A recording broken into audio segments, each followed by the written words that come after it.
அதாவது கருவறை என்பது ஓட்டத்தின் துவக்கம், கல்லறை என்பது ஓட்டத்தின் முடிவு. அங்கே அப்ப நம்ம வாழ்க்கையில நிறைய இடத்துல இதோட முடிஞ்சு நினைக்கும் போது அங்க ஒரு வார்த்தை வரும், அவ்விடம் விட்டு போய். இப்படி எத்தனை இடத்துல நாமளே முடிவை செட் பண்ணி வச்சிருப்போம். எத்தனை சூழ்நிலைகள் அந்த இடத்துல இருந்தெல்லாம் கர்த்தருடைய வார்த்தை நம்மை தொடர பண்ணுகிறது என்றால் இதுதான் அடையாளம். கர்த்தர் உனக்கு செய்வார் என்பதின் அடையாளம் இது. உம்மழகான கண்கள் என்னை கண்டதாலே முடிந்ததென்று. அடுத்து பாருங்க, நீ எங்க போகும்போது 3 மனுஷர் அங்கே உன்னை கண்டு சந்திப்பார்கள். ஒருவன் 3 ஆட்டுக்குட்டிகளையும், இன்னொருவன் 3 அப்பங்களையும், வேறொருவன் திராட்சரசம் உள்ள ஒரு துருத்தியும் கொண்டு வந்து உன்னுடைய கல்லறை அண்டையை நிக்கிறவங்க உனக்கு சுக செய்தி விசாரிக்க மாட்டாங்க, மாறாக உனக்கான வார்த்தையை கொடுப்பாங்க. ஆனா இவர்கள் தேவனை பணிந்து கொள்ள வருகிறவர்கள் உன்னுடைய சுக செய்தியை விசாரிப்ப. நான் இதை கொஞ்சம் மெடிடேட் பண்ணிட்டு இருந்தேன், நான் அதனாலதான் 5 வாபஸ் வாங்கிட்டேன். எத்தனை அப்பம் கொண்டு வருவாங்க? 3 அப்பம் கொண்டு வந்தா இவன் கையில எத்தனை கொடுக்கணும்? 3 கொடுக்கணும். ஆனா எத்தனை கொடுக்கறாங்க? ஆனா இவனுக்கு தெரியும் அவன் கையில எத்தனை இருக்கு.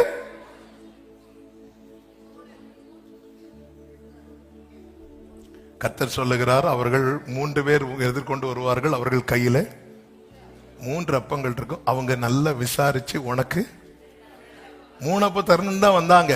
உன்னை விசாரிச்ச போது உனக்கு 2 போதும். இதான் மனுஷன். நிறைய செய்யணும்னு வருவாங்க, அது இவனுக்கு இவ்வளவு செஞ்சா போதும். இதெல்லாம் சைன், அடையாளம். நீ புரிந்து கொள், உனக்கான குப்பையில் இருக்கிற ஒரு டிராப் வேஸ்ட் ஆகாம மொத்தமா ஊத்துறது அவர் மட்டும்தான். உன் சுக செய்திலாம் வரும்போது 3ஓட தான் வந்தாங்க. கொஞ்ச நேரம் பேச்சு கொடுத்தோன்னா இவனுக்கு 2 போதும். அந்த இடத்துல நீ சண்டை போடக்கூடாது. அங்க என்ன ஒளிச்சு வச்சிருக்க, அதுவும் எனக்கு தரணும் தான் எடுத்துட்டு வந்த 3 அப்போ. இந்த இடத்துல தான் ஒரு தேவ பிள்ளை புரிந்து கொள்ள வேண்டும். எனக்கு 3 தானே சொல்லியிருந்தாங்க, அப்போ இங்க 2 கிடைக்குது. எனக்கு சொன்னதை விட குறைவாதான நடக்குது. எனக்கு சொன்னதை விட குறைவாதான பல இடத்துல, இந்த இடத்துல எனக்கு சொன்னது ஹெவியா சொன்ன குறைவாதான் நடக்குது. அப்படின்னாலே புரிஞ்சுக்கோ, உன் பயணம் இன்னும் தொடர்கிறது. உன்மேல் ஊற்றப்பட்ட அபிஷேகம் 3 அப்பம் சாப்பிடுவதற்கான அபிஷேகம் அல்ல, அரியணையில் உட்கார வைப்பதற்கான அபிஷேகம். அதனால அப்பத்துக்காக, ஆட்டுக்குட்டிக்காக, திராட்சரசத்துக்காக போய் சண்டை போட்டு நிக்காத உறவுகள் கூட 3 அப்பம் உனக்குன்னு கொண்டு வந்ததுதான். ஆனா 2 கொடுத்துட்டு 1 எடுத்து வைக்க பாக்குறாங்க. நீ அது சண்டை போட. இது எல்லாமே அடையாளமா பாரு. என் மேல வைக்கப்பட்ட அபிஷேகம் இந்த 3 அப்பத்துக்கான அபிஷேகம் அல்ல, அது அரியணையில உட்கார வைப்பதற்கான அபிஷேகம். சொல்லிவிட்டு 5வது வசனம். 5வது வசனம். பின்பு பெலிஸ்தேரின் தாணையம் இருக்கும் தேவனுடைய மலைக்கு எங்க இருக்கும்? என்ன இருக்கும்? என்ன இருக்கும்? என்ன இருக்கும்? பெலிஸ்தியருடைய ஃபர்ஸ்ட் எங்க கூட்டு போறாரு? அடுத்து எங்க கூட்டு போறாரு? அதாவது வாழ்க்கையின் பயணம் ஃபர்ஸ்ட் எங்க கூட்டு போறாரு? 2வது 3 கொண்டு வந்தவன் 2. என்ன ஆண்டவர் இது ட்ராக்? இதுக்கு நான் உங்க பக்கத்துல இருந்து கிஸ் வாங்கிட்டே இருந்திருப்பேன் ஆண்டவரே. கொண்டு போற பாதையெல்லாம் பாத்தீங்கன்னா டிஃபரண்ட். ஆனா நீ பயணிக்கணும். இதெல்லாம் சைனா பார்த்துட்டு போ.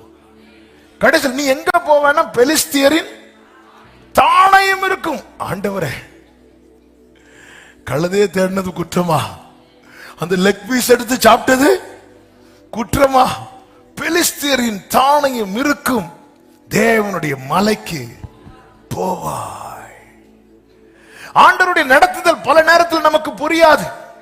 நன்றாய் புரிந்து கொள்ளுங்கள்.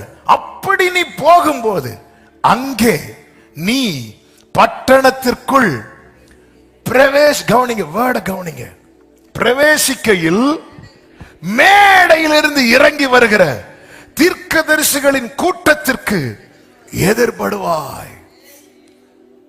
அவர்களுக்கு முன்பாக தம்புரும் மேளமும் நாகசுரமும் சுரமண்டலமும் போகும். அவர்கள் தீர்க்க தரிசனம். தீர்க்க தரிசனம் என்ன?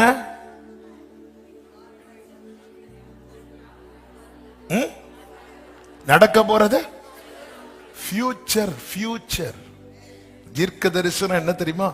ஃபியூச்சரை சொல்லுவாங்க. எங்க? ஆண்டவர் அங்க நான் போக மாட்டேன், அங்க நான் போக மாட்டேன். அங்க பெலிஸ்தீரின் தானியம் இருக்கிறது. கிதியோனுக்கு ஃபியூச்சர் எங்க சொல்லப்பட்டது தெரியுமா? மீதியானியர் கூட்டத்துல. நீ இன்னும் பயப்படுவாயானால் போ, மீதியானியர் டெண்ட் போட்டு உட்கார்ந்து இருக்கிறாள், அவங்க என்ன பேசுறாங்கன்னு போய் கேளு. பிரியமானவர்களே, மீகா 4வது அதிகாரம் 10வது வசனம், சீயோன் குமாரத்தியே, பிரசவ ஸ்திரீயை போல அம்பாயப்பட்டு வேதனைப்படு. நீ இப்போது நகரத்திலிருந்து புறப்பட்டு வெளிகளில் தங்கி பாபிலோன் வரைக்கும் போவாய். அங்கே விடுவிக்கப்படுவாய். அங்கே கர்த்தர் உன்னை உன் சத்துருக்களின் கைக்கு நீங்களாக்கி மீட்பார். கர்த்தர் இந்த வார்த்தை தரும்போது எழுத வைத்தது இதுதான். வேதனையின் உச்சத்தில் பயணிக்கிற அனுபவம் வரும்போது புரிந்து கொள், நீ விடுவிக்கப்படுகிற வேளை வந்துவிட்டது. உன் கண்ணீருக்கு பலன் தரும் வேளை வந்துவிட்டது. உன் புலம்பல் களிப்பாய் மாறும் வேளை வந்துவிட்டது. உன் துக்கம் சந்தோஷமாய் மாறும் வேளை வந்துவிட்டது. பெலிஸ்தியர் தானியம் இருக்கும் தேவனுடைய மலைக்கு போ. உன்னுடைய பிரேயர் லைஃபை சுத்தி பெலிஸ்தியரின் தானியம் இருக்கிறது. உன்னுடைய ஸ்பிரிச்சுவல் லைஃபை சுத்தி நீ போய் ஜெபிக்கலான்னு பார்த்தா நினைவுகள் வந்து உன்னை அழுத்துது. நீ போ. இல்ல ஆண்டவரே எனக்கு முடியாது, நீ போய் ஜெபம் பண்ணு. முடியல ஆண்டவரே, பெலிஸ்தீர் நேத்து வரை ஜெபம் பண்ணிட்டு இருந்தேன்ப்பா, போன வர நல்ல ஜெபம் பண்ண, இப்ப அவன் கேம்ப் போட்டிருக்கான்ப்பா.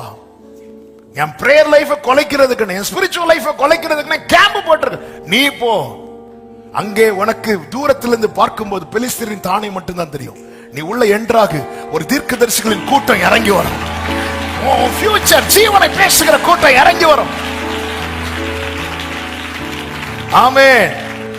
நாளை என்ன நடக்கும் என்று அறிந்தவர் இன்று உங்களோடு பேசிக் கொண்டிருக்கிறார். சவுல் வர ஒரு நாள் முன்னே சாமுவேல் காது கேட்க சொன்னவர் நாளை நடக்க போகிறதை இன்று உங்கள் காதுகள் கேட்க எத்தனை பேர் நம்புறீங்க? எத்தனை பேர் விசுவாசிக்கிறீங்க? ஆமென் என்று சொல்லுகிறவர்கள் ஆர்ப்பரிப்போடு அந்நிய பாஷை பேசி, சவுல் வர ஒரு நாள் முன்னே சாமுவேல் காது கேட்க சொன்னவர் உங்க ஃபியூச்சரை பேசிக் கொண்டிருக்கிறார்.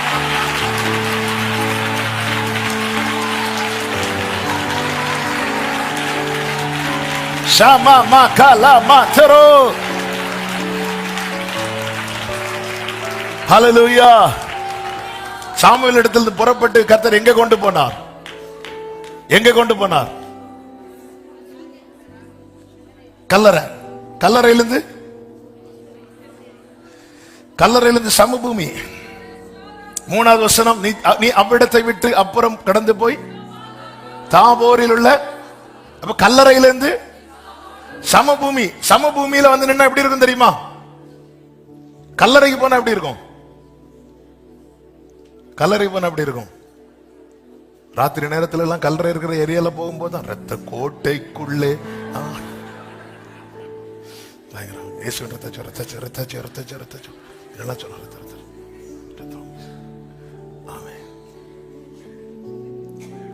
நாங்க ஒரு இடத்தை பார்த்தோம், ரொம்ப நல்லா இருந்தது, ரொம்ப சந்தோஷம்.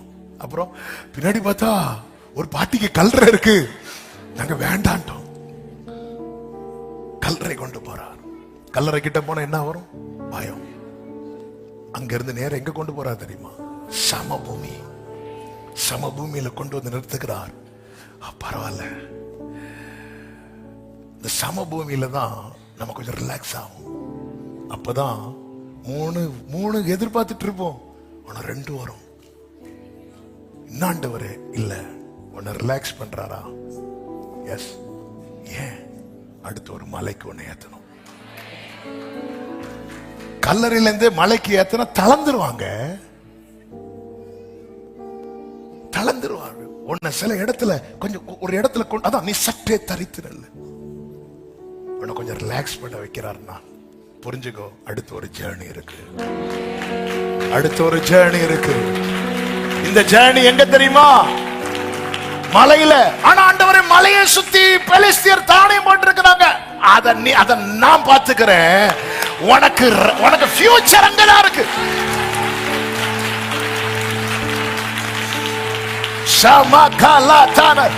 சிலரோடு தீர்க்க தரிசனமாய் பேசப்படுகிறது. என் ஆவியில உணர்கிறேன்.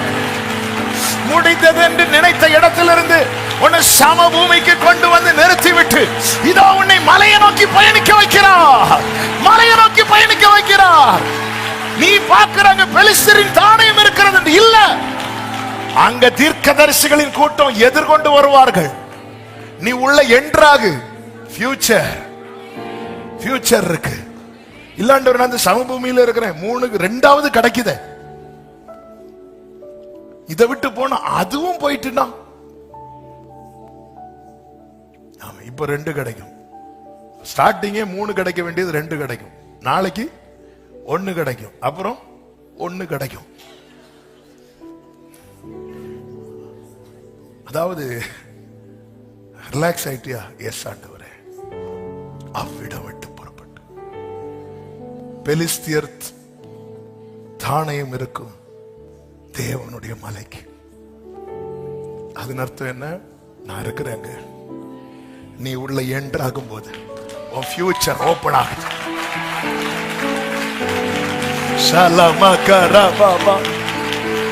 இவைகளை, இந்த அடையாளங்கள் எல்லாம் உனக்கு நேரிடும் போது